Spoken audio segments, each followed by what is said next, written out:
Le 1er octobre 331 avant notre ère, la plaine de Gaugamel en Mésopotamie ressemble à un gigantesque échiquier. D'un côté, Alexandre le Grand aligne 47 000 hommes. De l'autre, Darius III dispose 250 000 soldats perses, 200 chars à faux et 15 éléphants de guerre. Un rapport de force d'1 contre 5. Pourtant, en quelques heures, l'empire perse achéménide va s'effondrer et Alexandre deviendra maître de l'Asie. Cette bataille n'est pas le fruit du hasard. Elle est le point culminant de 3 ans de campagne militaire qui a vu Alexandre conquérir l'Asie mineure, vaincre Darius à Issos, s'emparer de la Phénicie et se faire couronner pharaon en Égypte. Mais l'empire perse existe toujours. Darius règne sur Babylone, Persépolis, la Bactriane et des dizaines de satrapies riches et peuplées. Pour Alexandre, Gaugamel représente l'occasion de détruire définitivement son ennemi. Au printemps 331, Alexandre quitte l'Égypte, où il vient de fonder Alexandrie. Son armée remonte vers Tyr en Phénicie. Début juillet, elle atteint l'Euphrate près de Tapsac. Les espions rapportent que Darius rassemble tous les contingents de son empire entre Babylone et Arbel. Le roi perse prépare la bataille décisive. Darius a tiré les leçons de sa défaite à Issos.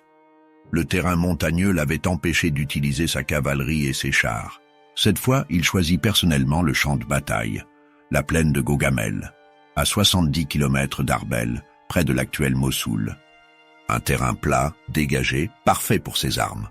Il fait nettoyer la plaine de tous les cailloux qui pourraient gêner ses chars à faux. Il fait planter des pieux de fer dans le sol pour blesser les chevaux macédoniens. Pendant des semaines, Darius mobilise son empire. De Bactriane arrivent des cavaliers montés sur de petits chevaux agiles. De Scythie viennent des archers capables de tirer en se retournant sur leurs selles. D'Inde arrivent des éléphants de guerre et leurs cornacs. Les satrapies occidentales envoient des fantassins par milliers. Des mercenaires grecs rejoignent l'armée, attirés par l'or perse. Darius rassemble 277 000 fantassins selon certaines sources, peut-être 200 000 selon d'autres estimations. Avec 23 000 cavaliers, 200 chars à faux et 15 éléphants, c'est la plus grande armée jamais réunie dans l'histoire de la Perse. Alexandre franchit l'Euphrate fin juillet sur un pont de bateau. Aucune opposition. Darius veut l'attirer sur le terrain qu'il a préparé. Le Macédonien surprend les Perses en remontant vers le nord au lieu de marcher sur Babylone. Il traverse le Tigre fin septembre bien plus haut que prévu, contournant la position de Darius. Puis il redescend vers le sud en gardant le fleuve sur sa droite. Cette manœuvre lui assure une ligne de repli en cas de défaite. Les éclaireurs macédoniens repèrent l'armée perse dans la plaine de Gaugamel. Alexandre ordonne une halte. Il grimpe sur une colline avec quelques cavaliers pour observer le dispositif ennemi. L'armée de Darius s'étend sur près de 4 kilomètres. Les chars à faux brillent au soleil. Les bannières multicolores claquent au vent. Des dizaines de milliers d'hommes attendent en formation. Parménion, le plus ancien général d'Alexandre, s'inquiète du rapport de force. Il suggère d'attaquer de nuit pour semer la confusion chez les Perses. Alexandre refuse catégoriquement. « Je ne volerai pas une victoire ». Il veut vaincre en plein jour pour que personne ne conteste sa supériorité. D'autres officiers proposent une retraite stratégique. Alexandre balaie cette idée. Il est venu détruire l'empire perse. Il ira jusqu'au bout. La veille de la bataille, Alexandre dort d'un sommeil profond, contrairement à son habitude. Ses officiers y voient un mauvais présage. Mais le jeune roi se réveille serein au matin du 1er octobre. Il a un plan qui va révolutionner l'art de la guerre. Alexandre dispose de 47 000 hommes, 40 000 fantassins et 7 000 cavaliers. Une armée petite mais professionnelle soudée par 3 ans de victoire. Ces hommes ont combattu au Granique, à Issos, à Halicarnasse. Ils ont franchi des montagnes, traversé des déserts, assiégé des villes. Ils ont confiance en leur jeune roi qui partage leurs dangers et combat au premier rang. Le cœur de l'armée est la phalange macédonienne. Ces 31 000 fantassins lourds portent des saris, des lances de 6 mètres. Organisés en carré de 256 hommes, 16 rangs de 16, ils créent un mur de fer infranchissable. Les 5 premiers rangs pointent leurs saris vers l'avant. Les rangs arrière tiennent leurs lances inclinées pour dévier les flèches. La phalange macédonienne a un seul défaut. Elle est vulnérable sur les flancs et l'arrière car les phalangistes ne peuvent pivoter rapidement avec leurs longues lances. Les 3000 hypaspistes complètent le dispositif. Ces fantassins d'élite macédoniens sont plus mobiles que les phalangistes. Ils servent de lien entre l'infanterie lourde et la cavalerie. L'armée compte aussi des hoplites grecs, avec leurs boucliers ronds et leurs lances courtes, des peltastes équipés de javelots, des archers, des frondeurs. L'arme décisive est la cavalerie des compagnons, État et roi. Ces 3000 cavaliers recrutés dans la noblesse macédonienne constituent l'élite. Ils portent cuirasses et casques, manient des lances de 3 mètres, zistons, et des épées recourbées. Alexandre commande toujours les compagnons. C'est le marteau qui brisera l'ennemi, pendant que la phalange servira d'enclume. Des cavaliers thessaliens et thraces protègent les flancs. Tous ces hommes connaissent leur rôle par cœur. Alexandre porte un casque à cimier blanc pour être reconnaissable. Il combat toujours au premier rang, partageant les dangers de ses soldats. L'armée de Darius est un monstre hétéroclite. Le roi a mobilisé tous les peuples de son empire. Cavaliers bactriens sur de petits chevaux agiles, fantassins perses avec leurs grands boucliers en osier. Mercenaires grecs en armure complète, archers scythes d'une précision mortelle, fantassins indiens accompagnés d'éléphants. Cette diversité offre une variété tactique immense, mais crée des problèmes de coordination. Ces hommes parlent des langues différentes, ont des techniques de combat variées, ne se connaissent pas.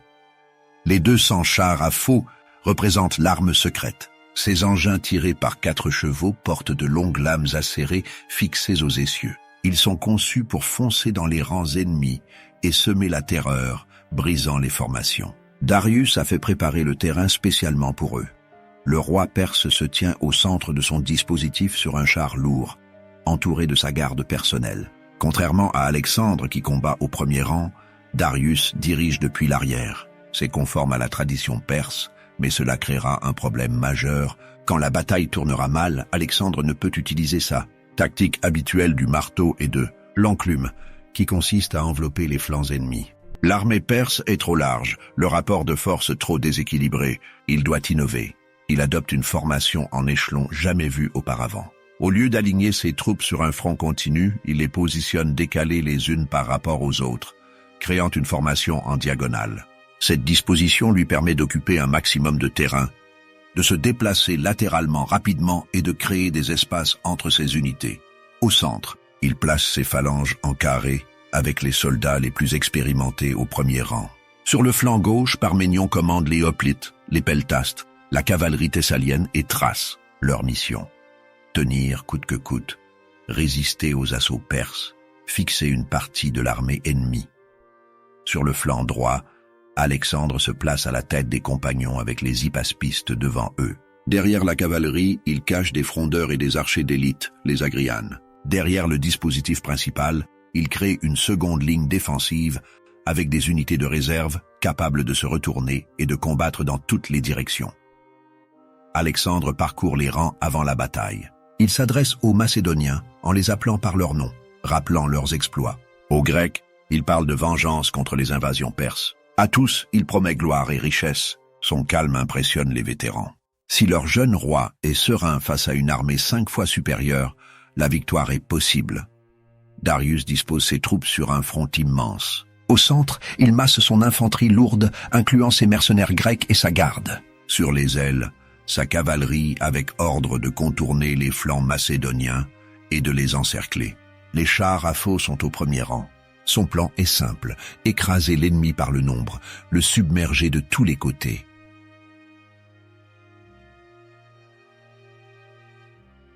À l'aube du 1er octobre, les 2 armées sont en place. Darius prend l'initiative. Confiant dans sa supériorité numérique, il ordonne à sa cavalerie d'attaquer les flancs macédoniens. Des milliers de cavaliers s'élancent dans un tonnerre de sabots. Alexandre ne reste pas immobile. Au lieu d'attendre le choc, il commence un mouvement latéral vers sa droite avec les compagnons et les hypaspistes. Il oblique vers le sud comme s'il voulait contourner l'aile gauche perse. Ce mouvement surprend Darius. Si Alexandre parvient à déborder son flanc, toute sa préparation du terrain sera inutile. La bataille se déroulera sur un terrain accidenté, où ses chars seront inefficaces. Darius réagit en ordonnant à sa cavalerie de gauche de suivre Alexandre et de le ramener vers le centre. Les cavaliers perses s'étirent latéralement pour bloquer le mouvement macédonien. Le front perse commence à se désorganiser. Les unités s'écartent les unes des autres pour couvrir plus de terrain. C'est exactement ce qu'Alexandre voulait. En étirant la ligne perse, il crée des failles dans leur formation. Les unités perses ne sont plus en contact étroit. Des espaces apparaissent. Alexandre continue son mouvement oblique, forçant les Perses à le suivre. La ligne perse s'étire comme un élastique. Voyant ses chars menacés d'inutilité si la bataille sort de la zone préparée, Darius ordonne leur attaque. Les 200 chars à faux s'élancent dans un grondement terrifiant. Les conducteurs fouettent leurs chevaux. Les lames acérées fixées aux roues brillent au soleil. Ces machines de guerre foncent vers les phalanges macédoniennes à pleine vitesse. Les phalangistes ont été entraînés pour cette éventualité. À l'approche des chars, ils ouvrent des couloirs dans leur formation. Les chevaux, par instinct, se précipitent vers ces ouvertures plutôt que de foncer sur la forêt de Saris. Les chars traversent les lignes macédoniennes en causant peu de dégâts. Derrière les phalanges, les peltastes et les archers attendent. Dès que les chars passent, ils les criblent de flèches et de javelots. Les conducteurs tombent. Les chevaux blessés se cabrent. Certains chars se renversent. D'autres perdent leurs conducteurs et repartent dans toutes les directions, semant le chaos dans leur propre rang. L'attaque des chars à faux, l'arme secrète de Darius, échoue. Les Macédoniens n'ont subi que des pertes minimes. La confiance de Darius vacille. Sur le flanc gauche macédonien, Parménion affronte la cavalerie perse commandée par Masaïos, le satrape de Babylone. Les cavaliers thessaliens et thraces chargent pour freiner l'assaut ennemi. Les hoplites forment une ligne défensive. Leurs boucliers imbriqués, les peltastes lancent leurs javelots. Les Perses sont trop nombreux. Vague après vague, ils déferlent. Pour chaque cavalier perse qui tombe, 2 autres prennent sa place. Masaïos réussit à créer une brèche. Des cavaliers perses parviennent jusqu'à l'arrière-garde macédonienne où se trouvent les bagages. Ils commencent à piller le camp. Parménion comprend que son flanc va s'effondrer sans renfort. Il envoie un message urgent à Alexandre. Au centre, les phalanges tiennent bon. Les carrés compacts de phalangistes résistent à tous les assauts. Les saris embrochent les cavaliers et fantassins perses qui tentent de les approcher. L'infanterie perse, aux équipements légers, ne peut rien contre ces murs de fer. Sur le flanc droit, Alexandre continue son mouvement oblique. Il a tellement étiré la ligne perse que des espaces considérables sont apparus. La cavalerie perse de gauche, en suivant Alexandre, s'est écartée du centre. Un trou béant s'ouvre dans le dispositif de Darius.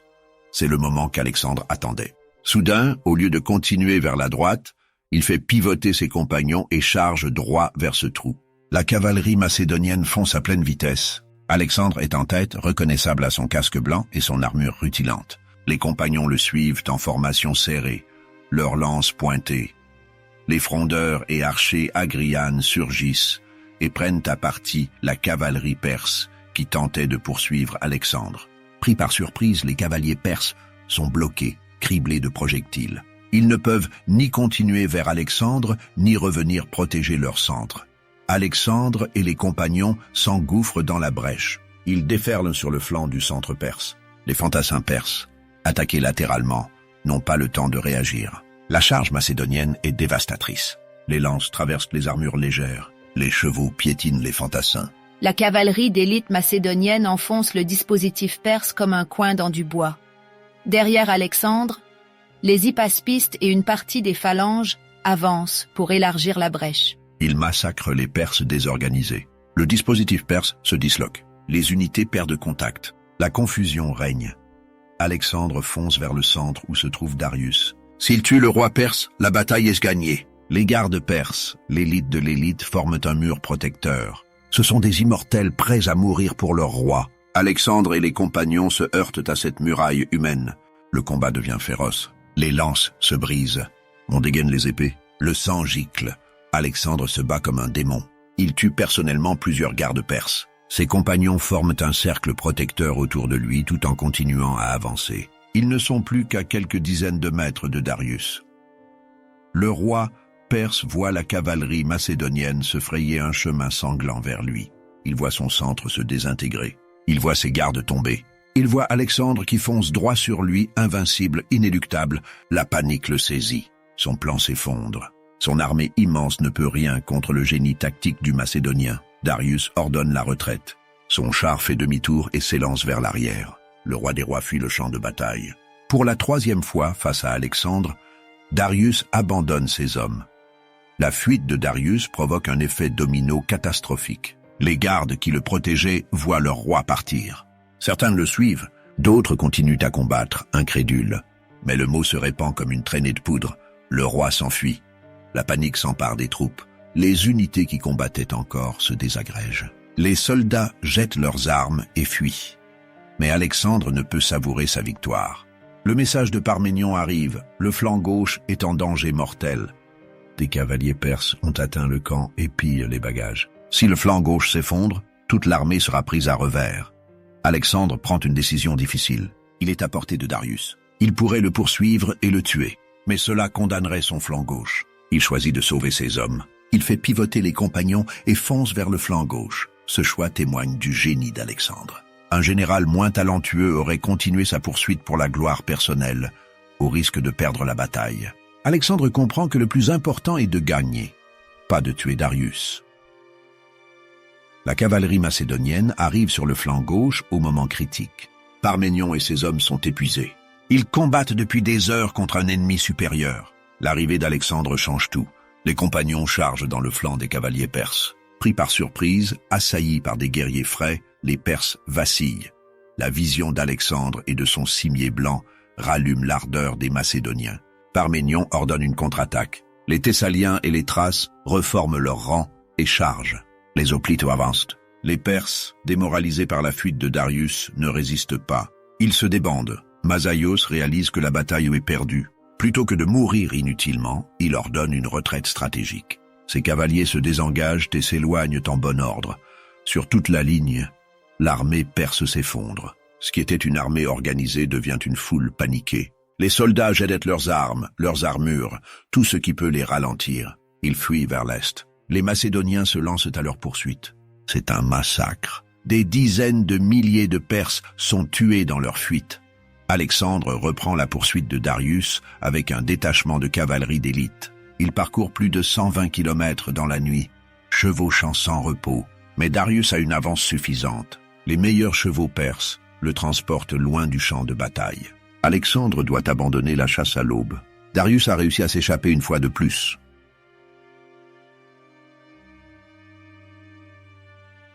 Le soleil se couche sur la plaine de Gaugamel. Le champ de bataille est jonché de cadavres. Les pertes perses sont catastrophiques. Entre 20 000 et 30 000 morts, autant de blessés et de prisonniers. Les pertes macédoniennes sont étonnamment faibles. Environ 1000 hommes tués ou blessés. La cavalerie a perdu 1000 chevaux. Comparé à l'hécatombe perse, c'est un prix dérisoire. Darius abandonne tout. Son char royal orné d'or et d'argent. Ses armes personnelles, son arc, son bouclier, son manteau. Surtout, il laisse son trésor de guerre, 4000 talents, soit entre 75 et 100 tonnes d'argent. Une fortune colossale. Alexandre s'en empare. Quelques jours après, Alexandre entre à Arbel où se trouve le trésor principal de Darius. Il organise une cérémonie fastueuse où il se fait couronner roi d'Asie. Il ne se contente plus d'être roi de Macédoine. Il se proclame successeur légitime des Achéménides, maître de l'Orient. Fin octobre 331, les dignitaires babyloniens négocient avec Alexandre. La ville sainte se rend sans combattre. Alexandre entre en triomphe dans Babylone. Il se montre généreux, respecte les temples, offre des sacrifices aux dieux locaux. Il veut être perçu non comme un conquérant, mais comme un libérateur. Darius fuit vers l'est avec les quelques troupes qui lui restent. Il se réfugie à Ecbatane en Médie. Mais son autorité est brisée. Les satrapes doutent de lui. Certains rallient Alexandre. Masaïos, qui a combattu vaillamment à Gaugamel, se met au service du Macédonien. Alexandre le nomme satrape de Babylone. Ce geste choque certains compagnons, mais Alexandre comprend qu'il ne peut gouverner un empire immense avec seulement des Macédoniens. En juillet 330, 9 mois après Gaugamel, Darius est assassiné par ses propres satrapes, Nabarzanès et Bessos, dans la région de Parthie. Il l'abandonne mourant dans un chariot. Un soldat macédonien le trouve agonisant. Selon la légende, Darius demande de l'eau. Le soldat lui en donne.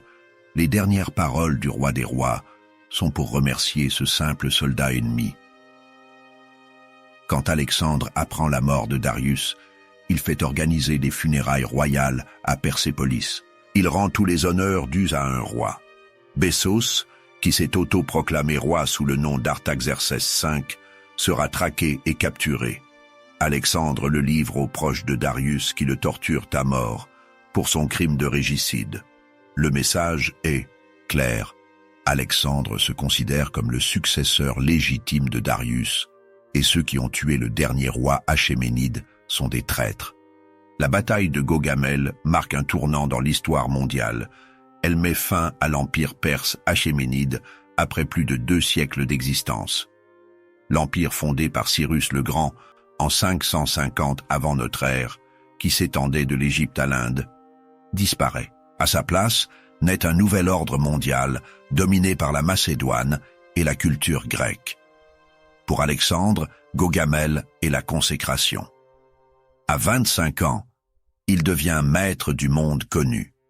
Il contrôle un territoire plus vaste que n'importe quel conquérant avant lui. Il continuera ses conquêtes vers l'Est, atteignant l'Indus avant que ses troupes, épuisées, refusent d'aller plus loin. Gaugamel démontre la supériorité de la discipline et de la tactique sur le simple nombre. L'armée macédonienne, 5 fois moins nombreuse, écrase les Perses grâce à un entraînement supérieur, une meilleure organisation et un commandement génial. Alexandre innove constamment. Sa formation en échelon, jamais vue auparavant, déséquilibre complètement l'armée perse. Sa capacité à identifier la brèche dans le dispositif ennemi et à l'exploiter au bon moment fait de lui l'un des plus grands stratèges de tous les temps. La bataille illustre l'importance du commandement personnel. Alexandre combat au premier rang, visible avec son casque blanc. Il partage les dangers de ses hommes. Quand il charge vers Darius, il risque sa vie. Ses soldats le voient et se battent avec une énergie décuplée. À l'inverse, Darius commande depuis l'arrière, protégé. Quand la situation devient critique, il peut fuir facilement. Mais cette fuite détruit le moral de ses troupes. Un roi qui abandonne ses soldats ne mérite pas leur loyauté. L'échec des chars à faux perses a des conséquences durables. Ces armes, qui ont terrorisé les champs de bataille pendant des décennies, perdent leur prestige. Les armées futures cesseront de les utiliser. Alexandre a démontré qu'avec de l'entraînement et de la discipline, même des fantassins peuvent les neutraliser. Gaugamel montre les limites des armées multinationales. L'armée perse, rassemblant des dizaines de peuples différents, souffre de problèmes de coordination. Les soldats ne se comprennent pas. Les traditions militaires varient. Face à une armée homogène comme celle d'Alexandre, où Macédoniens et Grecs partagent la même langue et la même formation, les Perses ne peuvent rivaliser. La route qui s'ouvre après Gaugamel mène Alexandre à Persépolis, la capitale cérémonielle de l'Empire perse. Il y entre en triomphe au printemps 330. Selon certaines sources, il laisse ses soldats piller la ville en représailles du sac d'Athènes par Xerxès 150 ans plus tôt. Le palais royal est incendié. Certains historiens pensent que l'incendie était accidentel, d'autres qu'Alexandre l'a ordonné dans un accès de colère ou d'ivresse. La destruction de Persépolis symbolise la fin définitive de l'empire achéménide. Alexandre s'empare des trésors accumulés par les rois perses pendant 2 siècles. On parle de dizaines de milliers de talents d'argent et d'or. Cette richesse lui permet de financer ses campagnes futures et de récompenser généreusement ses soldats. Ses vétérans deviennent riches. Certains fondent des dynasties qui régneront sur des royaumes hellénistiques après sa mort. La victoire d'Alexandre à Gaugamel prouve qu'aucun empire n'est invincible. L'empire perse semblait éternel. Il avait survécu à des révoltes, des invasions, des crises dynastiques. Et pourtant, en quelques heures, sur une plaine de Mésopotamie, il s'est effondré. Cette leçon sera retenue par les conquérants futurs. Aucun empire ne peut compter uniquement sur sa taille ou ses richesses. La qualité des troupes, le génie du commandant, la cohésion de l'armée comptent plus que le nombre. Pour Darius, Gaugamel est la fin de tout. Sa légitimité comme roi des rois repose sur sa capacité à protéger l'Empire. En fuyant une troisième fois face à Alexandre, il la perd définitivement. Ses satrapes ne le respectent plus. Les peuples de l'Empire ne le craignent plus. Il erre pendant des mois à travers la partie avec une escorte qui diminue chaque jour. Quand Bessos et Nabarzanès l'assassinent, il ne tue pas un roi puissant, mais un fugitif abandonné. Sa mort misérable contraste avec la grandeur de Cyrus et Darius Ier, les fondateurs de l'Empire. Alexandre ne se contente pas de conquérir. Il fusionne les cultures grecques et orientales. Il épouse des princesses perses. Il adopte des coutumes perses. Il nomme des Perses à des postes importants. Il fonde des dizaines de villes, souvent nommées Alexandrie, où Grecs et Orientaux cohabitent. Cette fusion culturelle, l'hellénisme, survivra pendant des siècles après sa mort. Alexandre meurt, jeune, à 33 ans, en 323 avant notre ère à Babylone. Il n'a pas le temps de consolider son empire immense. À sa mort, ses généraux, les diadoques, se déchirent pour le pouvoir. L'empire est divisé entre plusieurs royaumes hellénistiques, les Ptolémées en Égypte, les Séleucides en Asie, les Antigonides en Macédoine. Mais tous perpétuent l'héritage d'Alexandre, la fusion des cultures grecques et orientales. Les tactiques d'Alexandre sont étudiées pendant des millénaires. La combinaison de la phalange enclume et de la cavalerie lourde, marteau, devient le modèle des armées occidentales. Les Romains s'en inspirent pour créer leurs légions. Les généraux de toutes les époques étudient Gaugamel pour comprendre comment une armée inférieure en nombre peut vaincre par la supériorité tactique. La formation en échelon d'Alexandre révolutionne l'art de la guerre. Avant Gaugamel, les armées s'alignaient sur un front continu. Alexandre démontre qu'une formation décalée permet plus de flexibilité et crée des opportunités tactiques. Cette innovation sera reprise par d'innombrables généraux. La bataille montre l'importance de l'adaptabilité. Alexandre ne peut utiliser sa tactique habituelle face à l'armée perse trop nombreuse. Au lieu de s'entêter, il invente une nouvelle approche. Cette capacité à s'adapter aux circonstances distingue les grands généraux des simples commandants.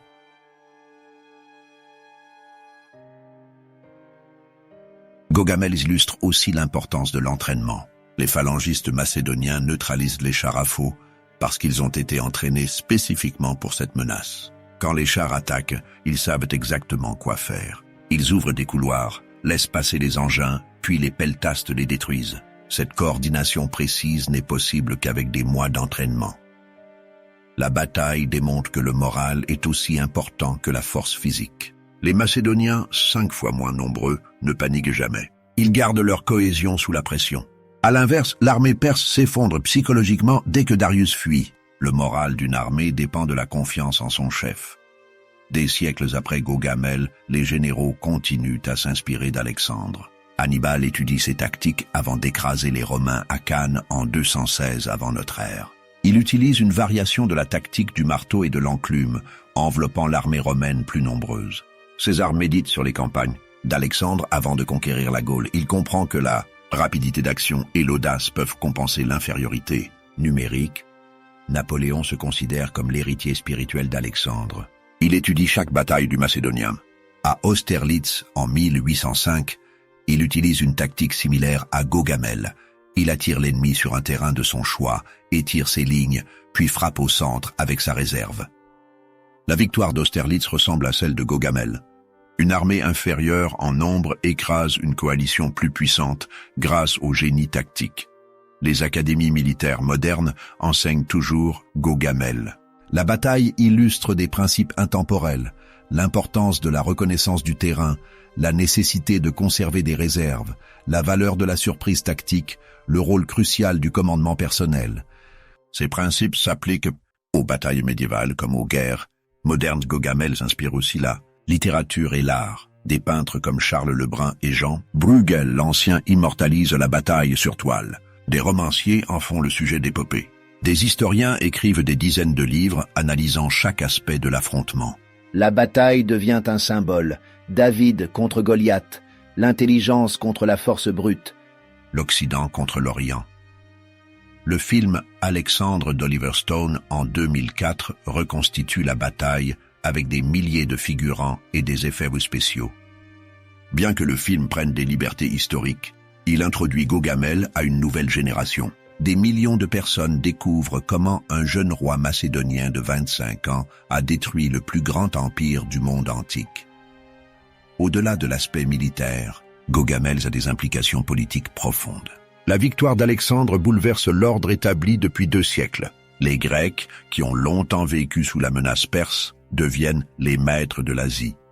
Cette inversion des rôles est vertigineuse. Les cités grecques qui ont tremblé devant Xerxès voient maintenant leur jeune roi conquérir l'empire perse entier. La bataille marque aussi la fin d'une ère et le début d'une autre. L'époque classique grecque, dominée par Athènes et Sparte, est terminée. L'époque hellénistique commence, caractérisée par de grands royaumes cosmopolites où Grecs et Orientaux cohabitent. Cette nouvelle ère durera 3 siècles jusqu'à la conquête romaine. Alexandre comprend qu'il ne peut gouverner son empire immense avec seulement des Macédoniens et des Grecs. Il adopte une politique de fusion culturelle. Il encourage les mariages mixtes entre Macédoniens et Perses. Il lui-même épouse plusieurs princesses orientales. Il intègre des Perses dans son administration et son armée. Cette politique choque certains de ses compagnons qui voient les Perses comme des ennemis vaincus, pas comme des partenaires. Mais Alexandre a raison. Son empire est trop vaste, trop divers pour être gouverné par une seule ethnie. Il crée une nouvelle élite cosmopolite mélangeant macédoniens, grecs et perses. Cette élite parle grec, adopte certaines coutumes grecques, mais respecte aussi les traditions locales. C'est la naissance de la civilisation hellénistique qui dominera le Moyen-Orient pendant 3 siècles. Les villes qu'Alexandre fonde deviennent des centres de culture grecque en Orient. Alexandrie en Égypte devient la plus grande ville du monde méditerranéen, célèbre pour sa bibliothèque et son phare. D'autres Alexandries naissent en Asie centrale, en Afghanistan, jusqu'aux frontières de l'Inde. Ces villes diffusent la langue, la philosophie, l'art et la science grecque à travers l'Asie. Gaugamel rend tout cela possible. Sans cette victoire décisive, Alexandre n'aurait jamais pu conquérir l'Orient. L'empire perse aurait survécu. Le monde hellénistique n'aurait jamais existé. L'histoire aurait pris un cours complètement différent. Les historiens débattent de nombreux aspects de Gaugamel. Le premier débat concerne les chiffres. Les sources antiques, toutes issues du camp macédonien, donnent des effectifs variables pour l'armée perse. Certaines parlent d'1 million d'hommes, d'autres de 300 000, d'autres encore de 200 000. Les historiens modernes estiment généralement l'armée perse entre 200 000 et 250 000 hommes, ce qui reste énorme. Les pertes sont aussi contestées. Les sources antiques parlent de 40 000 morts perses pour seulement quelques centaines de Macédoniens. Ces chiffres sont probablement exagérés. Les historiens modernes estiment les pertes perses entre 20 000 et 30 000 morts, ce qui reste catastrophique. Les pertes macédoniennes étaient probablement autour de 1000 hommes, principalement sur le flanc gauche. Un autre débat concerne le rôle exact de Parménion. Certaines sources suggèrent qu'il a mal géré le flanc gauche, forçant Alexandre à abandonner sa poursuite de Darius. D'autres sources le présentent comme un héros qui a tenu bon contre des forces supérieures. La vérité se situe probablement entre les deux. Parménion était un général compétent mais pas brillant. Il a fait son travail, fixer les Perses et tenir assez longtemps pour qu'Alexandre puisse percer au centre. La localisation exacte du champ de bataille fait aussi débat. Les sources anciennes parlent de la plaine de Gaugamel près d'Arbel, mais ne donnent pas de coordonnées précises. Les archéologues ont proposé plusieurs sites possibles à l'est de Mossoul, dans le nord de l'Irak actuel. Aucune fouille archéologique n'a encore identifié le site exact avec certitude. Certains historiens révisionnistes suggèrent que l'armée perse n'était pas aussi grande qu'on le pense. Ils argumentent que les sources macédoniennes ont exagéré les effectifs perses pour magnifier la victoire d'Alexandre. Mais même si on réduit l'armée perse à 100 000 hommes, ce qui est l'estimation la plus basse, le rapport de force reste impressionnant, plus de 2 contre 1. Et Alexandre a quand même gagné de façon décisive. Au-delà de la stratégie et de la tactique, Gaugamel est une histoire humaine. C'est l'histoire d'un jeune homme de 25 ans qui défie un empire vieux de 2 siècles. Alexandre n'a pas peur. Il ne doute pas.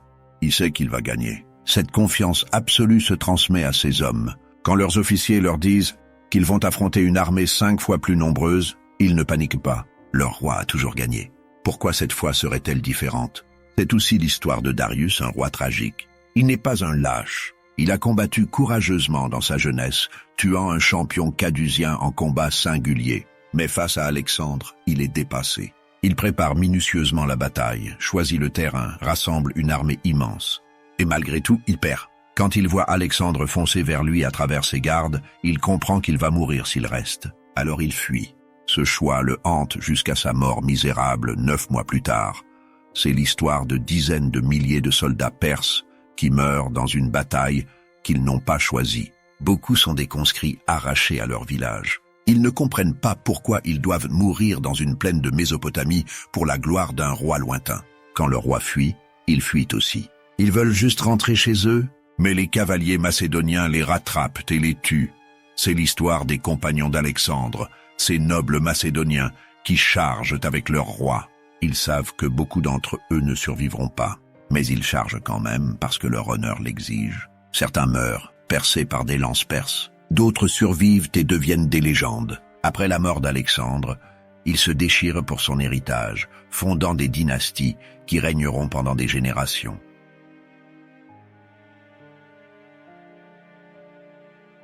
C'est l'histoire de Parménion et de ses hommes sur le flanc gauche. Ils combattent pendant des heures contre un ennemi supérieur.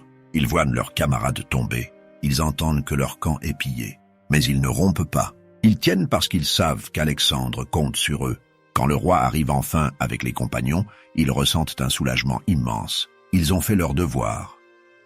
Le 1er octobre 331 avant notre ère reste l'un des jours les plus importants de l'histoire humaine. Ce jour-là, en quelques heures, l'équilibre du pouvoir mondial a basculé. Un empire vieux de 2 siècles s'est effondré. Un jeune roi macédonien est devenu maître de l'Asie. Le monde grec et le monde perse, ennemis depuis des siècles, ont commencé à fusionner. Sans Gogamel, l'histoire aurait été différente. Si Darius avait gagné, Alexandre serait mort et l'empire perse aurait survécu. La culture grecque serait restée confinée à la Grèce et ne se serait pas répandue en Orient. L'hellénisme n'aurait jamais existé. Les royaumes hellénistiques qui ont dominé le Moyen-Orient pendant 3 siècles ne seraient jamais nés. La culture qui a donné naissance à la science alexandrine, à la philosophie stoïcienne, à l'art gréco-bouddhique n'aurait jamais fleuri. Même Rome aurait été différente. Les Romains ont conquis les royaumes hellénistiques issus de l'empire d'Alexandre. Ils ont absorbé la culture grecque à travers ces royaumes. Sans l'hellénisme, Rome aurait été une civilisation purement italienne, très différente de la Rome que nous connaissons. Le christianisme aussi aurait été différent. Le Nouveau Testament a été écrit en grec, la langue que l'empire d'Alexandre a diffusée en Orient. Les premiers chrétiens utilisaient le grec comme lingua franca. Sans l'hellénisation de l'Orient par Alexandre, le christianisme aurait eu du mal à se répandre aussi rapidement. Gogamel démontre qu'un seul homme peut changer le cours de l'histoire. Alexandre, par son génie militaire et sa vision politique, a transformé le monde antique. Sa victoire ce jour d'octobre 331 a eu des répercussions pendant des millénaires. La bataille reste un modèle d'excellence tactique. Comment transformer l'infériorité numérique en avantage? Comment créer des opportunités sur le champ de bataille? Comment coordonner infanterie et cavalerie pour un effet maximum? Comment maintenir le moral de ses troupes face à un ennemi écrasant? Gogamel répond à toutes ces questions. Le 1er octobre 331, sur une plaine poussiéreuse au nord de l'Irak actuel, 47 000 Macédoniens et Grecs ont vaincu 250 000 Perses. Non par miracle, mais par discipline, entraînement, innovation tactique et commandement génial. Alexandre le Grand, à 25 ans, est devenu le maître du monde connu. L'empire perse achéménide, vieux de 2 siècles, s'est effondré. Un nouvel ordre mondial est né, mêlant Orient et Occident. Cet héritage a façonné notre monde et résonne encore aujourd'hui, plus de 2 millénaires après la bataille.